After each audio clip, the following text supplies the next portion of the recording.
Thank you, Mr. Chairman. Mr.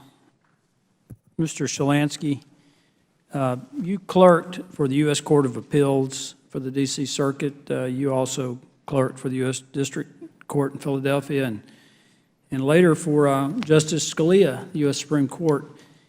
In your role as a legal clerk and even in your role in your private practice, wouldn't it be reasonable to believe that you are familiar with subpoenas? That's a yes or no. Doesn't require a lot. I had never dealt with one prior to this. You never dealt with one part of this, but you're a lawyer. You understand how it works. Yes, sir. I doubt seriously that Judge Williams or Pollack or Scalia would have had the patience that this committee's had in this process. I want to ask you, in the last hearing, Ms. Facile said that 4 document custodians had been identified to date.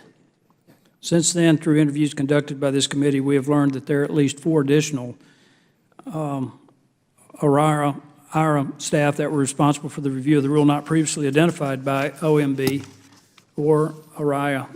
Can you explain why you only identified half of the custodians to the committee? When we began our document review and began to produce documents to this committee, we focused initially on the proposed rule stage, given the request as we understood it and the guidance we received from committee staff. So we identified the principal custodians that we thought were most relevant there. As we've moved forward and the committee expressed interest in the additional custodians, we have prioritized those and indeed produced their documents in our last production. Well, should the committee be prepared to learn of additional names of potential document custodians? It is my belief that if there are any additional custodians, they have had a far lesser role and would not have been the principal people involved with reviewing the rule. Well, how long would it take to ask everyone at ORIA, did you work on the waters of the U.S.? We have done that. The problem is that sometimes— You did? Well, why did it take over a year to find out that instead of 4, there were 8? The initial identification of 4 was related to our focus on the period of the proposed rule, and those were the relevant custodians. The additional ones that have been identified are as we've moved to reviewing documents in the final rule stage, and again, were people who I think really had far lesser roles. Sometimes documents— But shouldn't you have let the committee decide whether or not they wanted to have information about everyone? I mean, everyone is everyone. No, and it is our duty to be responsive in that regard. But you didn't. Well, we've been reviewing— No, you've been delaying. No, sir. In all sincerity, we have long acknowledged that our initial response was slow. If you look at our productions, our last 5 productions, we committed to regular productions, and we have met those productions.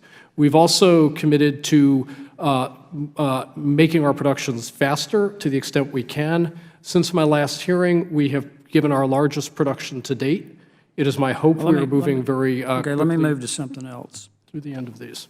In March 3rd, in the March 3rd, 2015 hearing for this committee, several members asked you to produce documents related to ORIA's review of the rule. Did OMB accompany you to that hearing? Did anyone come with you? I'm sorry, to the my March 15th hearing? The March 3rd, 2015 hearing. March 3rd, 2015 hearing. 13 months ago. Oh, okay. Sorry about that, 2015. And the question is, did anyone from OMB accompany me to that meeting? Right. I generally have some people who come with me. I don't specifically recall who might have been here at the time. Among those who came with you, did you instruct ORIA staff to initiate a search for the responsive records?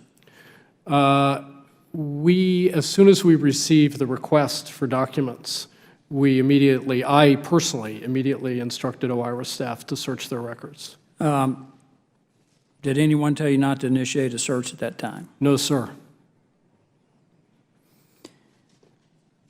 Well, I know that, and the frustration of the committee is after the hearing, the committee staff followed up with your staff on numerous occasions about this request, but received no response. And I think we'd like to know, and I think all of us on both sides of the aisle would like to know why there's been no response.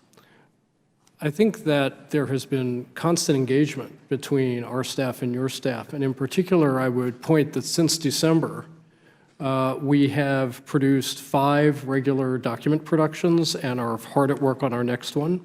Our latest one was just 2 weeks ago. We have prioritized the periods of review and the custodians that the committee has expressed most interest in. I would also note that the 3 most senior officials at OIRA have voluntarily agreed to transcribed interviews, 2 of which have already occurred, including the person most responsible for the review of both the proposed and final rule, and that my own transcribed interview is being scheduled for a time, I think, fairly soon to come. Well, here's my problem with this, and I think the problem that a lot of us in the committee are having is that there seems to be a pattern here of running out the clock. And again, going back to your experience as a lawyer, even though you'd never participated, been involved with a subpoena before, as a lawyer, you understand that a request for documents is something that most people, judges, lawyers expect to be fully complied with, and it's throughout the